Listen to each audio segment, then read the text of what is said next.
दोस्तों बाइबल में नीति वचन 2 का 6 में लिखा है, क्योंकि बुद्धि यहोवा ही देता है, ज्ञान और समझ की बातें उसी के मुंह से निकलती हैं। दोस्तों जब कोई इंसान बुद्धिमान नहीं होता तो वह ऐसे काम कर देता है, यानी कि अपने जीवन में ऐसी कई गलतियां कर देता है जिससे उसको अपने जीवन में कई मुश्किलों का सामना करना पड़ता है। क्योंकि एक बुद्धिमान इंसान ही दूसरों को सही मार्ग दिखा सकता है और उसी के मुंह से उद्धार की बातें सुनने को मिलती हैं। दोस्तों आप बाइबल में से राजा सुलेमान को ही देख लीजिए, जिसे परमेश्वर की ओर से बुद्धि का वरदान मिला हुआ था। और 1 राजा 3 का 12 भी बताता है कि उसने परमेश्वर से बुद्धि का वरदान मांगा और उसने उसे पाया। दोस्तों सुलेमान ने अपनी बुद्धिमानी से ही 2 औरतों का न्याय किया और जिसका वह बच्चा था उसे वह सौंप दिया गया। इस घटना के बारे में अगर आप गहरा अध्ययन करना चाहते हैं तो आप 1 राजा उसकी 3 की 16 से 27 तक में पढ़ सकते हैं। दोस्तों आज के समय में दुनिया में ऐसे बहुत से लोग हैं जो अपने आप को बुद्धिमान समझते हैं और दूसरों के सामने अपनी बुद्धिमत्ता को दिखाते भी हैं और अपनी समझ और बुद्धि का सहारा लेकर कई बड़े बड़े फैसले भी कर लेते हैं। लेकिन बाद में जब उन्हें इसके कारण नुकसान होता है या फिर मुश्किलें फेस करनी पड़ती हैं तो वह निराश होकर बैठ जाते हैं। हैरानी तो इस बात की होती है कि इसमें कई मसीही लोग भी शामिल हैं।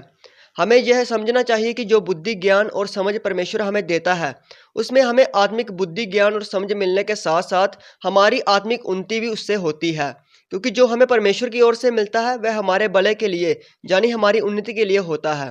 तो दोस्तों अब बात करते हैं आज की वीडियो के बारे में।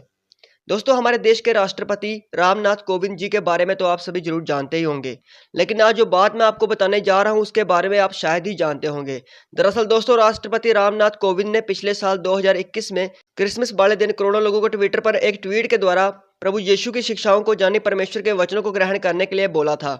लेकिन इस ट्वीट के नीचे लोगों ने अलग अलग रिएक्शन दिए और कई लोगों को उनका यह ट्वीट अच्छा नहीं लगा और उन्होंने अपनी ही बुद्धि और समझ की बातें उसमें लिखनी शुरू कर दी। कईयों ने तो नीचे यह भी लिख दिया कि क्रिसमस मत मनाओ, ये अंग्रेजों का त्यौहार है और अपना त्यौहार मनाओ। दोस्तों आप सभी जानते होंगे कि मैं किस त्यौहार की बात कर रहा हूँ, उसका नाम मैं नहीं लूंगा, जो क्रिसमस की जगह हमारे देश के कुछ लोग मनाने को बोलते हैं। दोस्तों जब किसी इंसान के पास बुद्धि की कमी होती है तब वह ऐसी बातें करता है जो दूसरों को तो बुरी लगती ही हैं, बल्कि उसके कारण उस इंसान की भी रिस्पेक्ट दूसरों के आगे कम होती है।